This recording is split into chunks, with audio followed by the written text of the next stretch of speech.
देखिए दोस्तों, आप स्क्रीन पे एक आर्टिकल देख पा रहे होंगे जो कि जी न्यू बिजनेस जो है एक न्यूज़पेपर है, इसकी हेडिंग है और इसमें लिखा है गारंटीड पेंशन सिस्टम जीपीएस बनाम पुरानी पेंशन योजना ओपीएस, कौन सी पेंशन योजना अधिकतम सेवानिवृत्ति लाभ प्रदान करती है। देखिए, इस टॉपिक पे आगे बढ़ने से पहले मैं आपको क्लियर करना चाहूँगा कि यहाँ पे आंध्र प्रदेश के अंदर जो आंध्रा मॉडल है उसमें पहले जो मॉडल लाया गया था उसका काफ़ी कर्मचारियों ने विरोध किया था, तो इस वजह से उस मॉडल में संशोधन करके फिर दोबारा से आंध्रा जो मॉडल है वो लाया गया है और ये जो मॉडल है ये काफ़ी हद तक यहाँ पे मेरे को ठीक लगा।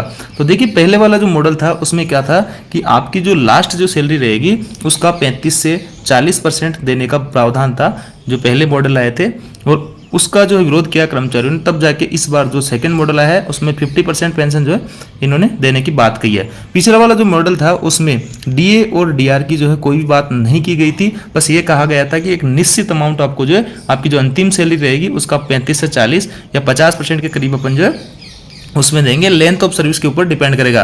लेकिन अभी जो है यहाँ पे 50% कर दिया सभी के लिए, पहले डीए और डीआर को इंक्लूड नहीं किया गया था और कहा गया था कि ये जो एक मुश्त जो अमाउंट दी जाएगी वो फिक्स रहेगी, डीए और डीआर के साथ में नहीं बढ़ेगी। लेकिन अब जो है जैसे ओपीएस के अंदर डीए और डीआर हर 6 महीने डीएनए स्लिप जो लगता है पेंशनर्स के लिए वो इस जो जीपीएस के अंदर लगा करेगा, तो ये जो है बड़ा इन्होंने चेंजेस किया आंध्र मॉडल के अंदर और ये एक तरह से ओपीएस की ही तरह है। बस अब थोड़ा सा डिफरेंस यहाँ पे रह जाता है ओपीएस और जीपीएस के अंदर, वो इस वीडियो में मैं आपको क्लियर करूंगा। तो यहाँ पे आपको समझ में आ जाएगा कि पहला जो मॉडल था आंध्रा का वो क्यों फेल हुआ था, उसमें बहुत सारी खामियां थी, उसका काफी पुरजोर विरोध हुआ था, तब जाके जो है अभी वाला जो मॉडल है ये लाया गया था। तो देखिए यहाँ पे सारा कुछ क्लियर हो जाएगा।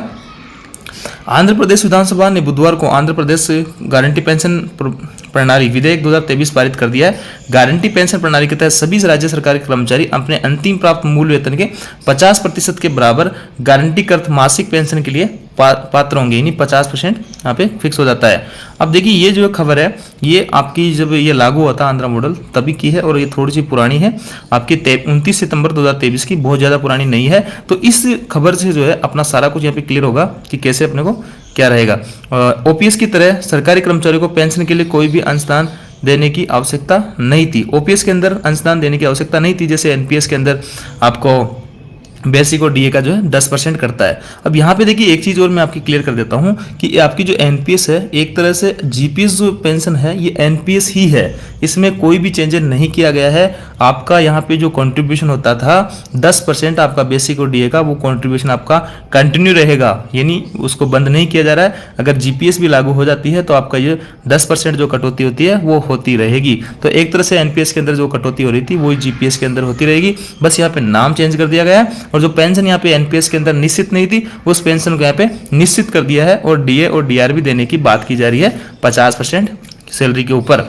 अब देखिए आगे लिखा है, ऐसे समय में जो सरकारी कर्मचारी कई राज्यों में पुरानी पेंशन योजना को फिर से लागू करने की मांग कर रहे हैं, आंध्र प्रदेश विधानसभा ने AP guaranteed pension scheme GPS को पारित कर दिया है। AP guaranteed pension scheme bill बुधवार को विधानसभा में पारित किया गया, जो अब सभी राज्य सरकारी कर्मचारियों को पुरानी पेंशन प्रणाली की जगह अंशदायी पेंशन प्रणाली के तहत लाएगा, है ना। इसमें आपका अंशदान आपको देना पड़ेगा। अब देखिए ओपीएस के अंदर क्या था, ओपीएस के अंदर आपका कोई भी कंट्रीब्यूशन नहीं जाता था, उसमें जीपीएस जो है जीपीएस में आपका कंट्रीब्यूशन आपको देना पड़ेगा, जैसे एनपीएस में चल रहा है वैसे ही। और यहाँ पे एक जीपीएफ कटती थी, जो कर्मचारी खुद का पैसा वेतन कटवाता था, तो वो जो है कर्मचारी कभी भी निकलवा सकता था जीपीएफ को, लेकिन इसमें इन जो ये पैसे हैं इनको अपन हम जो है निकला नहीं सकते हैं। तो इसमें यही मेजर डिफरेंस है।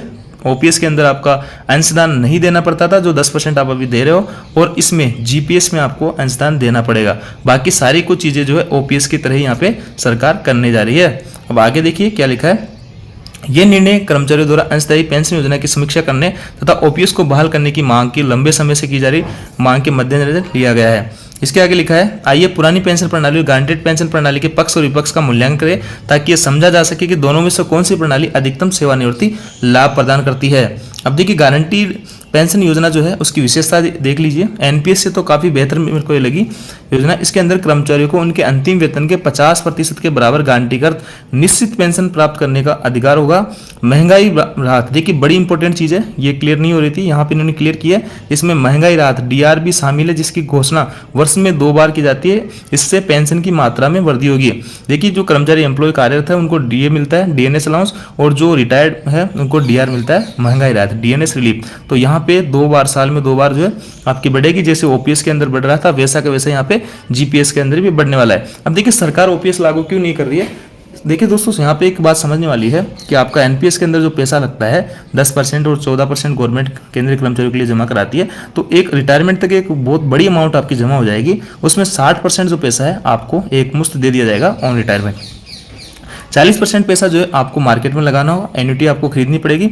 तो इन 40% पैसों का जो रिटर्न आता है वो जितना भी बने, चाहे आपकी जो 20% बने, 30% बने, जो भी बने वो, और आपका जो जितना कम रहेगा 50% के अंदर, इन दोनों का जो गैप रहेगा वो सरकार अपनी तरफ से भरेगी। तो इसलिए सरकार के ऊपर जीपीएस के अंदर ज़्यादा भार नहीं आएगा। लेकिन ओपीएस में क्या होता था, ओपीएस में आपका कोई भी अंशदान कॉन्ट्रीब्यूशन नहीं होता था, पूरा का पूरा पैसा जो है सरकार अपनी जेब से भरना पड़ता था। इसलिए सरकार जो है वित्तीय भार यहाँ पे एक तरह से लग रहा है ओपीएस को लेके। लेकिन उसमें जीपीएस में उनको लग रहा है कि ज़्यादा डिफरेंस नहीं आएगा, 10 से 15% के करीबी जो है सरकार को अपनी तरफ से देना होगा। बाकी जो 30-40% जो है रिटर्न, उनका जो 40% पैसा एनपीएस का लगा हो मार्केट में वहां से आ जाएगा, और 10% का जो गैप रहेगा उनकी सैलरी को 50% पहुंचाने में, वो सरकार अपनी तरफ से मिला देगी, जो कि बहुत बड़ी अमाउंट यहाँ पे नहीं होगी। तो ये चीज आपके यहाँ पे क्लियर होगी कि ओपीएस और आपका जीपीएस है सेम सही है, बस ओपीएस के अंदर जो है आपका कॉन्ट्रीब्यूशन नहीं रहता था, और इसमें जीपीएस में आपका कॉन्ट्रीब्यूशन यहाँ पे रहने वाला है जो एनपीएस की तरह है। देखिए आगे लिखा है, इस योजना के तहत पेंशनभोगी की मृत्यु के बाद गारंटी शुदा पेंशन की राशि के 60% की दर से मासिक जीवन साथी पेंशन सुनिश्चित की जाएगी। यानी 60% जो राशि है, जैसे आपको मान लेते हैं कि 50,000 अभी पेंशन मिल रही है और आपकी डेथ हो जाती है, तो आपकी वाइफ को जो है इसका 60% मिला करेगा, जो कि 30,000 के करीब बनेगा। सेवानिवृत्त सरकारी कर्मचारी को न्यूनतम 10,000 रुपये मासिक पेंशन मिलेगी।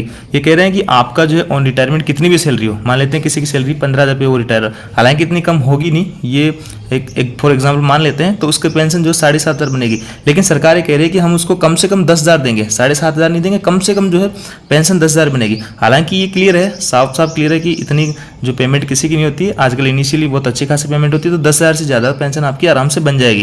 लेकिन फिर भी सरकार ने कहा है कि हम 10,000 तो कम से कम यहाँ पे पेंशन उसको देने वाले हैं। अब देखिए इसमें लिखा है, इस योजना में नई और पुरानी दोनों पेंशन योजना के तत्व शामिल है। हाँ, इसमें एनपीएस का भी है, एनपीएस का जो कंट्रीब्यूशन होता था वो इसमें लागू रहेगा, और ओपीएस जो है जिसमें आपको डीए वगैरह मिला करते थे और अंतिम सैलरी का आधा मिला करता था पेंशन, वो दोनों का ही जो सम्मिलित रूप है, एक तरह से हाइब्रिड पेंशन योजना इसको अपन बोल सकते हैं। इसके आगे लिखा है, अनुशासनात्मक कार्रवाई के कारण सेवा से बर्खास्त या हटाए गए अनिवार्य सेवानिवृत्त का सामना कर रहे लोग इस योजना के पात्र नहीं होंगे जीपीएस के, वो तो ओपीएस में भी नहीं हुआ करते थे।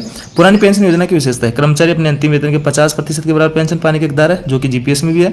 ये योजना जीवन पर्यंत सेवानिवृत्ति के बाद आय का आश्वासन देती है, ये भी अपने जीपीएस में लागू होती है। सेवानिवृत्ति के बाद कर्मचारियों को पूरी पेंशन राशि सरकार द्वारा दी जाती है, तथा सेवा अवधि के दौरान वेतन में कोई भी अंशदान नहीं लिया जाता। हाँ, ये ही मोटा डिफरेंस है, यहाँ पे आपसे अंशदान लिया जाएगा जीपीएस में, और इसमें एनपीएस में आपका अंशदान नहीं लिया जाता। तो अब केंद्रीय कर्मचारी जो संगठन है वो कह रहे हैं कि हम जो है ये हमारा जो अंशदान है ये इसको बंद करो और पूर्णतया ओपीएस यहाँ पे लागू करो। अब देखिए सरकार अगर ओपीएस यहाँ पे लागू करने जाती है तो अभी तक 2004 से लेकर 2024 तक 20 सालों के अंदर काफ़ी सारे जो एनपीएस का जो पैसा करता है करोड़ों अरबों रुपए में शेयर मार्केट में लग चुका है। अगर इतना पैसा सरकार वहां से निकालेगी तो शेयर मार्केट एक तरह से बहुत यहाँ पे गिरावट आ सकती है।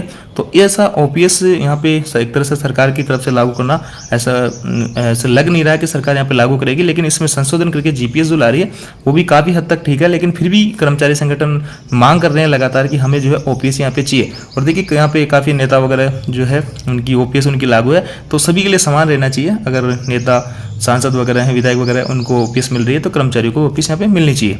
आगे लिखा है, गारंटीड पेंशन प्रणाली जीपीएस बनाम पुरानी पेंशन योजना कौन सी बेहतर है। तो ये साफ साफ स्पष्ट है कि अपनी ओपीएस यहाँ पे आपको बेहतर लग रही है, जबकि पुरानी पेंशन योजना आमतौर पर सरकारी कर्मचारियों को दी जाती है। नई पेंशन प्रणाली को 2009 से 18 60 वर्ष की आयु के सभी नागरिकों को उपलब्ध कराया। आंध्र प्रदेश सरकार का गारंटीड पेंशन स्कीम कानून एनपीएस के तहत पेंशन सुनिश्चित करता है। वर्तमान में एनपीएस निवेश पर सालाना 9 से 12% रिटर्न मिलता है, साथ ही टैक्स में लाभ मिलता है। हालांकि इस मामले में सरकारी कर्मचारियों को हर महीने अपने मूल वेतन और महंगाई भत्ते के आधार पर अंशदान करना होगा।